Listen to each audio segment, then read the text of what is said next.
Hello friends, আসসালামু আলাইকুম। কেমন আছো তোমরা সবাই? আজ যেহেতু ওয়েদার চেঞ্জ, সো ভাবলাম একটু খিচুড়ি ট্রাই করি।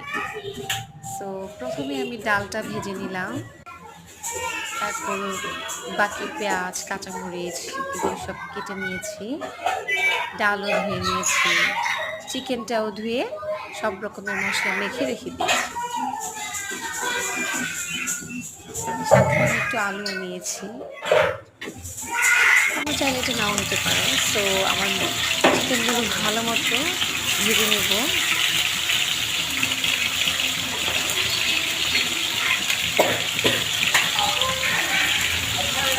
একটু একটু করে আমি ভেজে নিচ্ছি।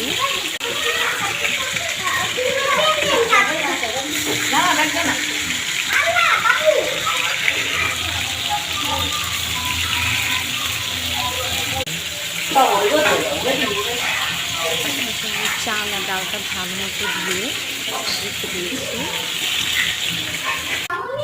সো আমার ভাজা কমপ্লিট। এখন আমি একটা প্যানে ভালো মতো তেল গরম করে নিচ্ছি। তো আমি পেঁয়াজটা দিয়ে নিলাম। এবার আমি পেঁয়াজটাকে ভালো মতো নেড়ে ছেড়ে নিব। সো আমার পেঁয়াজটা ভাজা কমপ্লিট। সো আমি একটু আদা বাটা দিয়ে নিলাম, এবার একটু নেড়ে ছেড়ে নিচ্ছি। পেঁয়াজটা যাতে না পুড়ে যায়, সো তার জন্য আমি একটু পানিও দিয়ে নেব।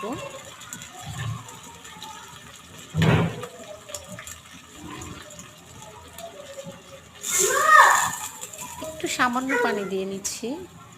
এবার আমি ভালো মতো নেড়ে ছেড়ে নিব যাতে পেঁয়াজটা আমার না পুড়ে যায়।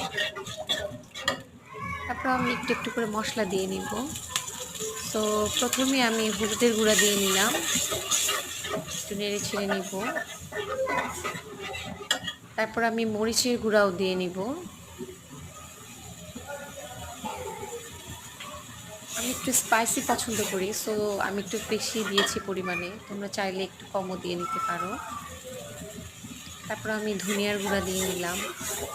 এবার ভালো মতো নেড়ে ছেড়ে নিব। আমার মশলাটা ভালো মতো যখন হয়ে আসবে, তারপর আমি চিকেন দিয়ে নিব। চিকেনটা দিয়ে ভালো মতো নেড়ে ছেড়ে নিব যাতে মশলাটা অ্যাড হয়ে যায়। তো আমরা আলুটা পছন্দ করি, তো বাচ্চারাও খেতে পছন্দ করে, সো আমি আলু দিয়ে নিয়েছি। এবার আমি খিচুড়িটা ট্রাই করব। খিচুড়িটা মশলাটা সেমভাবে দিয়ে নাড়াচাড়া করে নিচ্ছি। কিছুক্ষণ পরে এবার দেখো আমার খিচুড়িটা প্রায় কমপ্লিট হয়ে যাচ্ছে। সাথে তার পাশে কিন্তু আমার